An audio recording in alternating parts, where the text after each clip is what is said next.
Hey guys, welcome back to another The Unofficial A&R video. Happy New Year, although the new year has been passed. I took a little break to gather my thoughts slightly about where I wanted to go with this channel, and today's video is hopefully a reflection of the new route that I'm taking, which is focusing on the contributions of different artists and their trajectory. Today I would like to focus on someone who I can only describe as a star, and her name is Raye. For those of you who don't know who Raye is a singer-songwriter all the way from Croydon, South London, who has recently gone viral due to her single Escapism basically dominating TikTok and very recently topping the UK top 40 chart.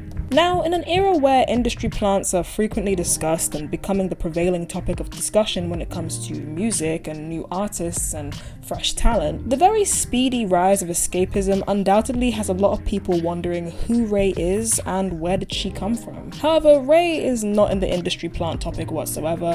What a lot of people don't realize, particularly international listeners, is that Raye has actually been in the music industry for almost 10 years. But Raye's path to success as an aspiring international phenomenon has been everything but smooth. When Raye started out, she released her first EP, Welcome to the Winter, for free on SoundCloud in 2014, before signing a 4-album deal with Polydor in 2015. Now, usually when an artist signs with a record label, that's supposed to be the euphoric finally moment for them. All their dreams and hard work is finally paying off to the point where now somebody wants to sign them and make their dreams a reality. At least, that's what Raye thought. Whilst under Polydor, the longest body of work that Raye ever released consisted of a few EPs. For those of you who don't know the difference between an EP and an LP, which is usually referred to as an album, an EP stands for an extended play. Usually it's around 2 to 5 songs in length and is typically no longer than 20 to 30 minutes. Unlike an LP, which stands for long play, which usually has around 8,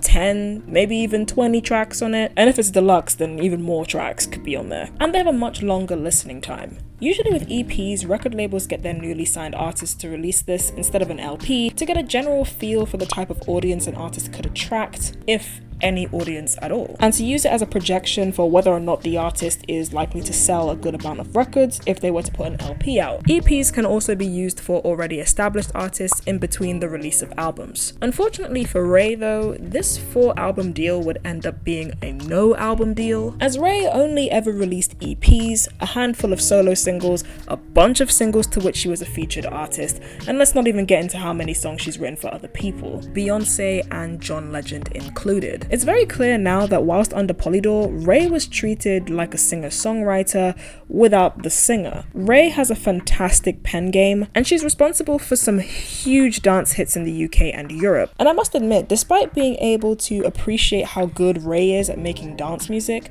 that style of music coming from her just wasn't a favourite of mine. It felt like she was just going to be another one of those female British pop stars that the UK churns out for quick hits every year, eventually becoming another passing face in the music industry, because that's usually what happens here, unless you're Adele. But after listening to her most recent independent EP, yes, the independent is important, Escapism, The Thrill Is Gone, I couldn't help but feel as though the music she released under Polydor wasn't the real her. It's as if Polydor just shelved her as an artist and decided to make her a quick hit maker for other people. And after reading her interview with Annabelle Nugent for The Independent, that's exactly what Polydor seemed to be doing. When speaking about how Polydor made her hold back on releasing R&B in favor of dance music, Raye said that Polydor said, "Raye, that music doesn't sell in this country. You need to tap into a whole different sound." In response to this, Raye said, "I felt like they were saying to me, find your inner white girl, let her come front and center.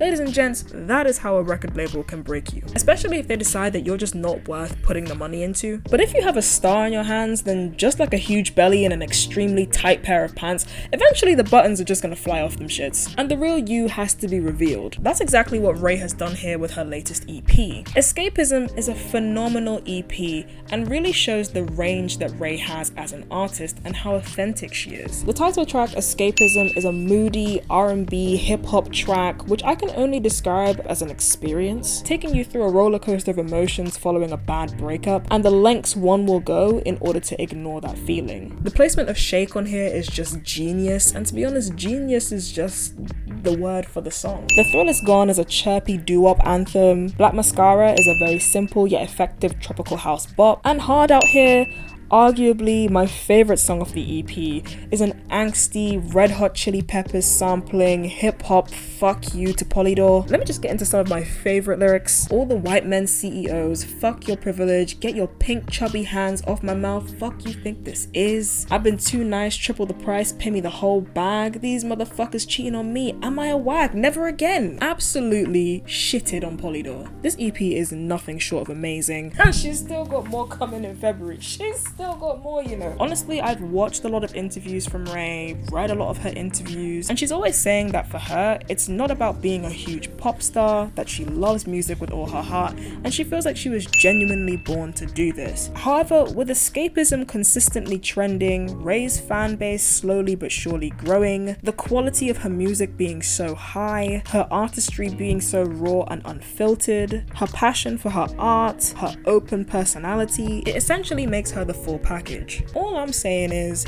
if Raye is this good now with no album out, she's gonna be unstoppable in the next year. In fact, I predict that Raye as a solo star, not a feature artist, not a songwriter for other people, but Raye as an entertainer is going to be an international household name within the next few years. Raye is a star, and you're not gonna wanna miss this. Thank you guys for listening to me ramble on about Raye. I am the unofficial A&R. Make sure you follow me on Twitter. I'm focused this year, so I'm gonna bring some more consistency back to my channel. Make sure you like, comment, and subscribe, and I will see you guys in the next video.